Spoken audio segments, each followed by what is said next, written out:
وہ لڑکا جو ہے نا سائیکل چلا رہا، تو اس نے کیا کر دیا، اپنے پیر ہٹا دیا پائیدل، اور کہا کہ دیکھو میرے پیر نہیں۔ پھر تھوڑی دیر کے بعد ہاتھ بھی ہٹا دیا، کہا کہ دیکھو میرے ہاتھ نہیں۔ پھر نیچے سے اٹھ کے بولا لوگوں دیکھو اب میرے دانت بھی نہیں۔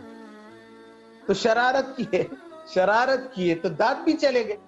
بھئی ایسی شرارت کریں گے تو دانت تو ٹوٹنے ہی والے ہیں۔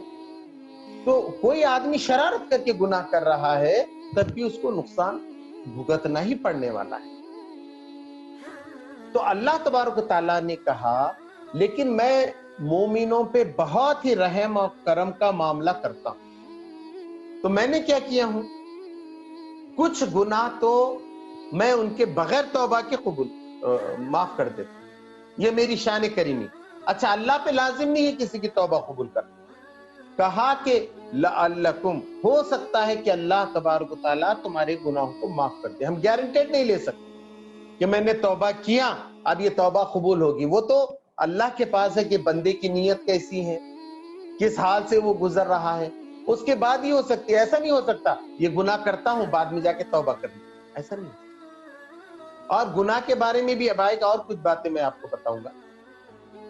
تو پہلے یہ بتا رہا تھا کہ گناہ کے جو ہے اثرات ہو رہے ہیں، اور کچھ گناہ اللہ تبارک و تعالیٰ معاف کر دیتا ہے۔ مثلاً اللہ تبارک و تعالیٰ نے کہا کہ اگر کسی مومن بندے کو کوئی بھی تکلیف پہنچتی ہے، اس کا نقصان ہوتا ہے، معاشی ہوتا ہے، جانی ہوتا ہے، اس کی دل آزاری ہوتی ہے، یا اس کے پیر میں کانٹا بھی چبھ جاتا ہے، تو اس کے نتیجے میں اللہ تبارک و تعالیٰ اس کے کچھ گناہ معاف کر دیتا ہے، ذریعہ بنا دیتا ہے۔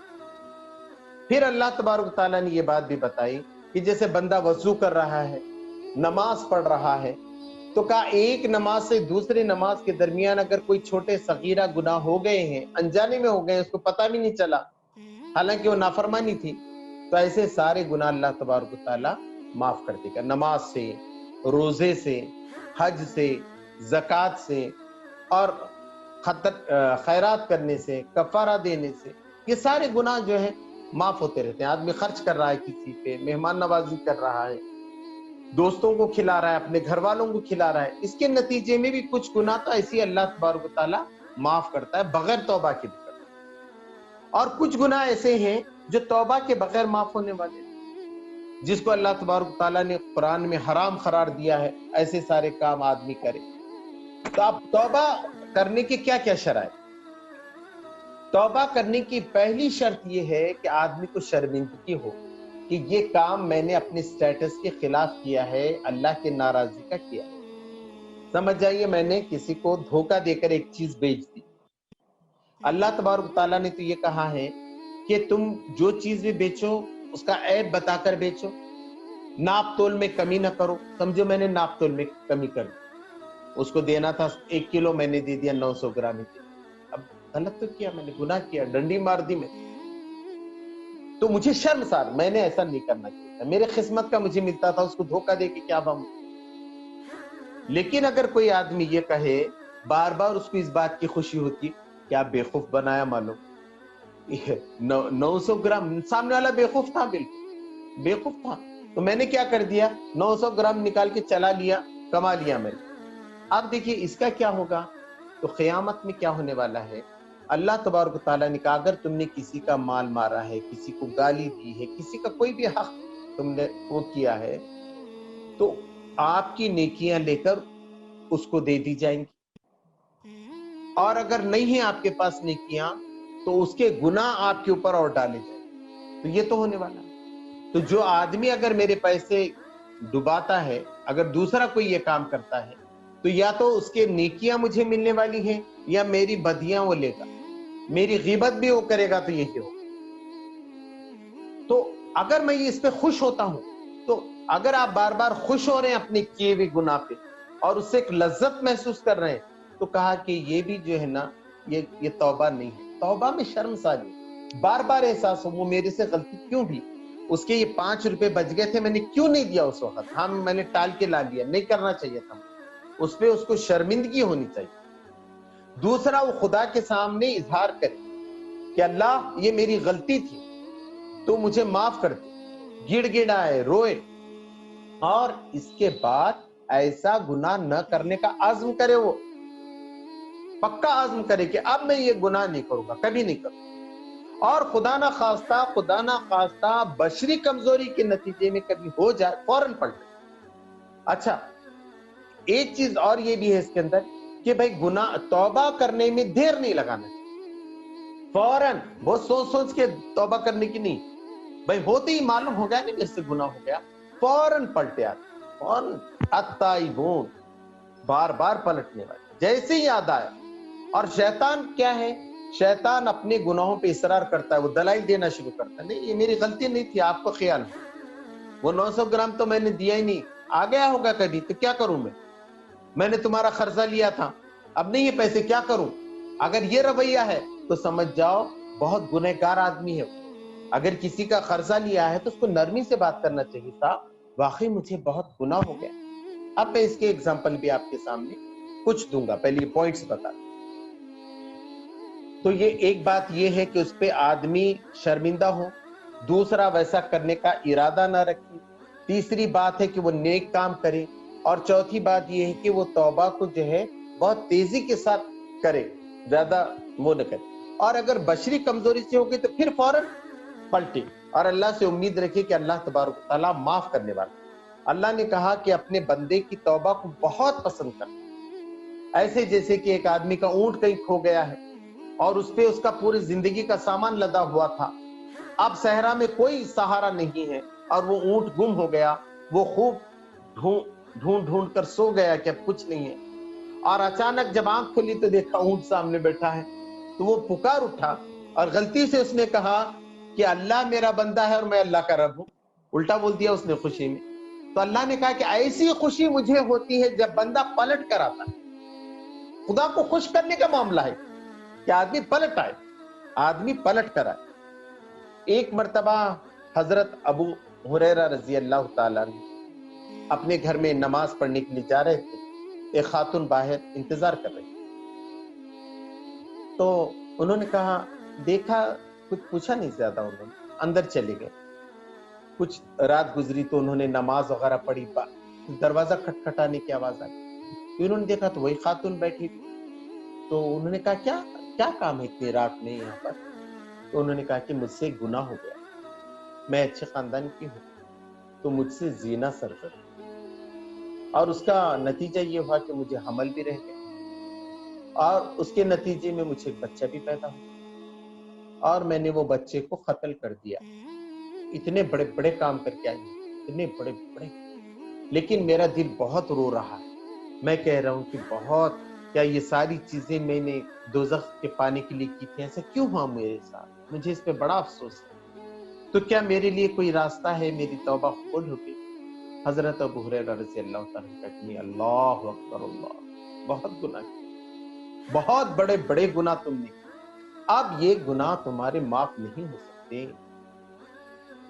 صبح بھی فجر کی نماز ہو گئی، نبی کریم صلی اللہ علیہ وسلم کے پیچھے آپ نے نماز پڑھی، اس کے بعد حضور کریم صلی اللہ علیہ وسلم کے پاس جا کر کہا کہ رات میں بڑا عجیب غریب واقعہ ہوا، دل کو دکھ دینے والا ہے، آپ کو بھی دکھ ہی پہنچے گا، لیکن میں بتانا ضروری سمجھتا ہوں کہ یہ خاتون تھی، اس کے ساتھ ایسا ایسا واقعہ ہو گیا۔ اب میں نے بھی ایسا جواب دے دیا اس کو۔ انہوں نے کہا کہ اللہ کے بندے ایسا جواب کیوں دیا؟ اے ابو ہریرہ، بہت غلط جواب دیا۔ کیا تم کو سورہ فرقان کی آیت نمبر 69 اور 70 نہیں پہنچی، جس کے اندر اللہ تبارک و تعالیٰ نے کہا کہ تم جیسے بھی گناہ کرو، اگر تم توبہ کرو گے تو تم مجھے معاف کرنے والا پاؤ گے، تو اس کے سارے گناہ معاف ہوں گے۔ اگر وہ توبہ کر کے آج سے پاکیزہ زندگی گزارے تو اس کا سٹیٹس پورے مسلمانوں کے جیسا ہی ہوگا، اس میں کوئی فرق نہیں آئے گا، اس کے حیثیت میں بھی کوئی فرق نہیں ہوگا، بالکل مٹ جائے گا پورا۔ اب جب یہ گئے تو انہوں نے کہا کہ اللہ، اس کا ملاقات کب ہوگی، نہیں ہوگی؟ اب دن بھر اسی اڑ بن میں تھے کہ میں نے صحیح جواب نہیں دیا ہوں۔ عشاء کے وقت جو ہے وہ خاتون ملی تو فوراً اس کو بتا دیا کہ اللہ کے رسول صلی اللہ علیہ وسلم سے بات ہو گئی، کہ وہ وہیں سجدے میں گر پڑی اور کہا کہ میں تمہارے سامنے اعلان کرتی ہوں، میری ایک باندی ہے، اس کا ایک لڑکا ہے، میں نے دونوں کو آزاد کر دیا اور آج سے پاکیزہ زندگی گزاروں۔ تو اسلام میں کیا ہے؟ گناہ ہونے کے بعد اس کو ذلیل نہیں کرنا، کبھی اس نے غلط کیا تھا، ہوتا ایسا ہے ہمارے پاس، ایک آدمی نے چوری کیا تھا، حرام کا کھائے ہوئے بیٹھے نہیں، ختم، اس نے معاف کر دیا، اللہ کے ریکارڈ سے ڈیلیٹ ہو گیا. جیسا فون سے ہم ڈیلیٹ کرتے ہیں ایسا وہ گناہ ڈیلیٹ ہو گیا. اب آپ اس کو آر نہیں دلا سکتے. ہاں اگر وہ بار بار آدھا کر رہا ہے تو پھر ایسے لوگوں پہ کاروائی ہوگی، سوچیں گے کیا کرنا چاہیے. اس کے بھی کئی مثالیں جو ہے آپ کو انشاءاللہ آگے جو چند منٹ باقی ہیں اس میں انشاءاللہ میں آپ کے سامنے رکھنے کی کوشش کروں. تو یہ باتیں تھی. ایسی ایک بوڑھے کا بھی واقعہ ہے کہ اس نے بھی کہا تھا اللہ کے رسول صلی اللہ علیہ وسلم سے آ کے کہ ایسا کوئی گناہ نہیں ہے اللہ کے رسول جو میں نے نہیں کیا. صحیح بتا رہا ہوں آپ، میں کسی کو نہیں بتاتا، لیکن مجھے تو ایسا ہے کہ اگر یہ پورے شہر والوں پہ تقسیم کریں تو سب دوزخ میں چلے جائیں. اللہ کے رسول صلی اللہ علیہ وسلم سے یہ پوچھا کیا تو نے کلمہ پڑھا ہے؟ اس نے کہا اشہد ان لا الہ الا اللہ واشہد ان محمد رسول اللہ، میں گواہی دیتا ہوں کہ اللہ ایک ہے، آپ اس کے رسول. بالکل میں نے کلمہ پڑھا. اللہ نے کہا کہ یہ کلمے نے تیری ساری چیزیں جو ہیں ختم کر دی، ختم ہو گیا. نیا ایمان لایا تو نے، پھر سے کلمہ پڑھ لیا، ختم ہو گیا. اب تیرے پچھلے پورے گناہ نیکیوں میں بدل گئے. کیونکہ کیا ہوتا ہے جب کوئی آدمی برائی کا عادت کرتا ہے نا وہ چھوڑ نہیں سکتا. اب اتنا وقت نہیں ہے یہاں میرے پاس.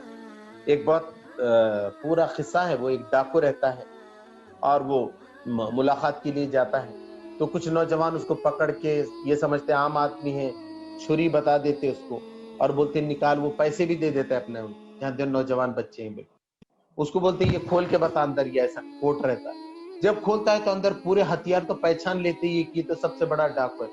اس کے پیر پڑ جاتے اور بولتے کہ صاحب ہم تو معاف کرو، ہم کو کیا معلوم. وہ بولتے نہیں میں نے جو دے دیا اب تم کو وہ تمہارا ہی ہے، مگر ایک میں بات کر رہا ہوں کہ تم جلدی پلٹ جاؤ یہ راستے سے، یہ راستہ کوئی اچھا نہیں، تم یہاں سے پلٹو. تو وہ کہتے ہیں کہ صاحب آپ اگر ہم کو نہیں ماریں گے تو ہم ایک بات پوچھتے پھر آپ کیوں کر رہے ہیں. تو وہ کہتا ہے میں برائیوں میں اتنے آگے نکل گیا کہ آپ پلٹنا مشکل. کبھی کبھی گناہ اتنے ہو جاتے ہیں آدمی کے کہ پھر ہدایت نہیں ملتی. ایسی نیکیاں بھی کبھی کبھی ہوتی ہیں، آدمی اتنا نیک ہوتا ہے کہ پھر گناہ کی طرف نہیں پلٹ سکتا، کر ہی نہیں سکتا. وہ گناہ عادت ہو جاتی ہے، وہ نیک کام کرنے کی عادت ہو جاتی ہے. تو یہ ٹریننگ ہونا بھی بہت ضروری ہمارے پاس ہوتا ہے. تو وہ بوڑھے آدمی سے انہوں نے کہا کہ تو بوڑھے ہونے تک یہ کیا، اب جو چھوڑ رہا ہے یہ بہت بڑی کمال کی بات ہے کہ بڑھاپے میں آدمی چھوڑے. ایک پرانی عادت ہو گئی اس کو چھوڑ دے تو یہ بہت بڑی بات ہے. اللہ تو اس کے نیکیاں، اس کے گناہوں کو نیکیوں میں جو ہے بدل دے.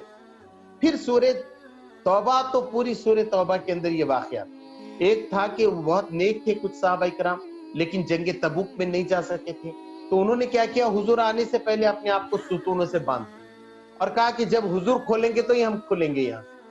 تو پھر کیا ہوا، کچھ دنوں کے بعد وحی آئی، اللہ نے ان کو معاف کر دیا کہ ان کے کچھ گناہ کر رہے ہیں، کچھ نیک کام ان کے ہیں، ملی جلی زندگی ہے تو اللہ غفور الرحیم ہے، اللہ ان کو معاف کر دے گا.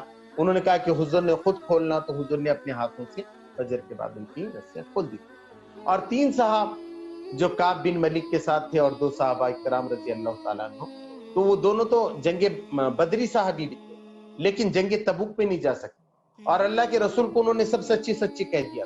تو 40 سال تک ان کی آزمائش، 40 دن تک، اور 40 دن کے بعد ان سے کہا تم بیویوں سے بھی الگ ہو، اور 50 دن کے بعد پھر ان کو مغفرت کا پیغام آ گیا، ان کی توبہ قبول ہو گئی. تو یہ ہم سب سن رہے ہیں، جماعت اسلامی میں کوئی نیا واقعہ یہ نہیں، آپ نے کئی بار سنا ہوگا 3 صحابہ کا، اور بہت ڈیٹیل ہے کیونکہ خود وہ صحابی نے اس قصے کو بیان کیا ہے بخاری شریف وغیرہ میں بھی. تو اس کے اندر بھی بتایا گیا کہ کتنا اچھا ڈسپلین ہوتا ہے، ایک امیر کیسا اس وقت کرتا ہے، ایک امیر کیسا سٹرکٹ لیتا ہے. تو کچھ گناہوں پہ سزا بھی دینا پڑتا ہے، اپنے ہیں لیکن ان کو سزا آپ کو دینی پڑے. اللہ کے حدود کے اندر کوئی نہیں. ایک خاتون نے چوری کی، اب وہ کہہ رہے کہ اب ہم توبہ کر رہے ہیں، نہیں، توبہ کے ساتھ وہ سزا بھی بھگتنی پڑے. لوگوں نے اسامہ رضی اللہ تعالیٰ عنہ کو بھیجا کہ سب سے لاڈلے ہیں، اللہ کے رسول صلی اللہ علیہ وسلم نے کہا کہ نہیں، حدود کے معاملے میں اب یہ توبہ یا نہیں، وہ ہاتھ کٹے گا. اگر میری بیٹی فاطمہ بھی کرتی چوری تو اس کے بھی ہاتھ کاٹ. تو کچھ تو سزائیں، جب ساری چیزیں سامنے آ گئی تو صرف اب توبہ سے کام نہیں چلے.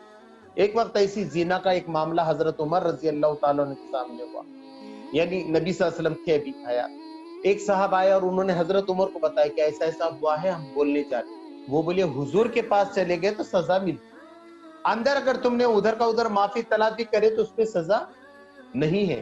اس لیے گناہ ہو گیا تو کہا گیا گناہ پہ پردہ ڈالو۔ اگر تم دوسروں کے گناہ پہ پردہ ڈالو گے تو اللہ تمہارے گناہوں پہ پردہ ڈالو۔ اور گناہ کا ذکر مت کرو، بار بار لوگوں کے گناہ کا ذکر کرو گا تو لوگ اور زیادہ باغی ہو جائیں گے، بے شرم ہو جائیں گے اور زیادہ گناہ کرنا لگیں گے وہ پورے کے پورے۔ تو یہ واقعات بھی قرآن میں ایگزامپلز دے دے کے ان باتوں کو جو ہے بتایا گیا ہے، اور بتایا اپنی نیکی کو گناہ کر کے ایسا مت کرو۔ جیسے کہ خاتون تھی، وہ سوت باندھتی تھی کہ میں یہ سوت کے اچھے کپڑے سردیوں میں دوں گی، اور وہ سوت کو کاٹ کے ٹکڑے ٹکڑے کر دیتی۔ تو آپ نیکی بھی کر رہے ہیں، پھر گناہ کر کے اس کو بار بار ٹکڑے بھی کر رہے ہیں۔ تو اسی لیے کہا نماز قائم کرو اور نماز کے محافظ بنو۔ تباہی ہے ان کی جو اپنے نمازوں کی حفاظت نہیں کرتے، یعنی یہ نیکی جو تم نے نمازوں کی کمائی تھی، اب گناہ کرے کہ نماز کی چلے گئی نا، ختم ہو گیا، کیا فائدہ ہوا نماز پڑھ کے؟ وہ نماز کا ثواب تو گناہ کو برابر کرنے میں چلے گیا، پھر بچا کیا آپ کے پاس؟ تو اپنی نمازوں کی حفاظت، اپنے عمل کی، روزے کی اور تلاوت کی، سب کی یہ اہمیت باقی رہ سکتی ہے جب آپ اس سلسلے میں گناہ نہ کریں۔ تو یہ ہے کہ عقائد یہ بتاتے ہیں، ہم کو راستہ بتاتے ہیں، اس سے ہٹنے کے بعد گناہ ہوتا ہے، گناہ کے بعد توبہ ہے، توبہ کے بعد کامیابی ہے۔ اور ایک بات آخری میں آپ کے ساتھ واضح کروں کہ اللہ نے دنیا کی زندگی بہت حسین بنائی۔ کچھ لوگ یہ سمجھتے ہیں اگر یہ سب نیک کام کریں تو ہم غریب بن کے رہیں گے، پھر ہماری دنیا میں حصت نہیں رہے گی، بلکہ اللہ نے کہا جو لوگ اس پہ چلیں گے ان کو ہم بہت روزی دیں گے، بلکہ بادشاہی بھی دیں گے، خلافت کا بھی وعدہ ہے۔ اور پوری جماعت اسلامی ہند جو بنی ہے اسی پہ بنی ہے کہ صرف دنیاوی کوششوں پہ نہیں ہوتی، بلکہ اخلاق کی بنیاد پہ ہوتی۔ آپ کے اندر جو نیتکتا رہے گی، آپ کے اندر جو خدا کا تقوی رہے گا، آپ کے جو اخلاق رہیں گے، اخلاقی بنیاد پہ دنیا کے فیصلے بھی ہوتے ہیں۔ اگر ہمارے اندر اخلاق نہیں ہے تو ہم کبھی بھی کامیاب نہیں ہو سکتے۔ میں سب کے سامنے تو دیندار ایسے ڈریس پہن کے بیٹھ سکتا ہوں، لیکن اگر میرے اندر نہیں ہے تو میرے نہ محبت لوگوں کی دلوں میں پیدا ہو سکتی ہے، نہ اچھا رزق میرے پاس آ سکتا ہے، نہ اچھا منصب بھی کسی کو حاصل ہو سکتا ہے۔ یہ سب ہونے کے لیے اخلاق، اللہ سے تعلق، گناہوں سے بچنا بہت ضروری ہے۔ دنیا کے بھی جتنے حکمراں ہیں وہ بھی بہت گناہوں سے اکثر بچے ہوئے رہتے ہیں۔ ایک اخلاقی حص رہتی ہے۔ اللہ تبارک تعالیٰ جب بناؤ بگاڑ میں مولانا نے یہی بتایا کہ جو لوگ بناؤ کا کام کرتے ہیں حکومت انہی کو ملتی ہے، اور جو بگاڑ کا کام کرتے ہیں اللہ تبارک تعالیٰ چھین لیتا ہے۔ اللہ کسی قوم کی حالت نہیں بدلتا جب تک وہ اپنی حالت نہیں بدلتا۔ اگر ہم گناہ کرنا نہ چھوڑیں اور اچھے کام اس پہ توبہ نہ کریں اور اچھے کام نہیں کریں گے تو پھر ہم کو بھی جو ہے کامیابی نہیں مل سکتی۔ ورنہ دنیا بڑی حسین ہے، بہت اچھی ہے، اور دیکھیے امتحان بھی اتنا آسان ہے۔ اب اللہ نے پیدا تو دنیا میں کر دیا، اب بالغ ہونے سے پہلے جو مر گیا اس کے لیے تو جنت ہے، کسی بھی مذہب میں پیدا ہو جائے، کسی بھی کلر، کسی بھی ذات میں پیدا ہو جائے، نابالغ ہونے سے پہلے مر گیا تو اس کے لیے تو جنت ہے۔ پھر اس کے بعد اس کی عمر کے حساب سے جو ہے اس کے حساب ہے۔ اب مر جاتا ہے تو ہم بڑا افسوس کرتے، وہ مر گئے، اب کیا کرنا تھا ان کو، زندہ ہی رہنا تھا کیا؟ بھئی ختم ہو گیا، ایک موقع تھا 40 سال تک اس نے کیا، اب جانا ہے، اس کو حساب دینا ہے۔ ان الموت الذی تفرون منہ فانہ ملاقیکم، یہ موت جس سے تم بھاگتے ہو اس سے تو تمہاری ملاقات ہونی چاہیے، اور پھر تم لوٹا ہو جائے گے اس عالم اور غیب کے جاننے والے کے پاس جو غیب اور شہادت کا علم رکھتا ہے۔ پھر اللہ نے کہا ہم بتا دیں گے کہ تم کیا کر کے آتے تھے۔ ہم سب کو جانا ہے، موت کوئی بری بات نہیں۔ کرونا آیا تو کرونا موت بن کے نہیں آیا، عقیدے کے خلاف ہے۔ موت کا وقت طے ہے، قیامت کا جیسا وقت طے ہے، موت کا وقت طے ہے۔ اگر ہماری موت ہے، کرونا سے آتی ہے، ہارٹ اٹیک سے آتی ہے، ایکسیڈنٹ سے آتی، اور اگر نہیں آئی، آدمی چاہے تو کنکر سے مرتا ہے، ورنہ بڑی بڑی جنگ میں جا کے بھی واپس آتا۔ خالد بن ولید رضی اللہ تعالیٰ عنہ کہتے تھے اگر کوئی سمجھتا ہے کہ جنگ میں کوئی مرتا ہے تو مجھے دے۔ تو آدمی نہیں مرتا، اس کی موت پہ مرتا ہے۔ بس ہم کو بھی ایک موقع ملا ہوا ہے، ابھی ہمارا انتقال ہو سکتا ہے، بس ہم کو خدا کے پاس جانا ہے۔ اس سے پہلے اپنی تیاری کرنا ہے کہ بھئی ہم نے اپنے رب کو راضی کیا ہے کہ نہیں، توبہ کیا ہے کہ نہیں۔ یہ دروازے صرف موت کے فرشتے آنے تک کھلے رہنے والے۔ ایک بار موت کا فرشتہ آیا، اس کے بعد کوئی کہہ رہا ہے کہ اب میں توبہ کرتا ہوں تو اس کی توبہ قبول نہیں ہوگی۔ اب قیامت میں بول رہا ہے، قیامت میں سب اللہ اب میں توبہ کرتا ہوں، کہا کہ یہاں نہ تمہاری معذرت قبول ہوگی نہ تمہیں توبہ کا موقع ہے۔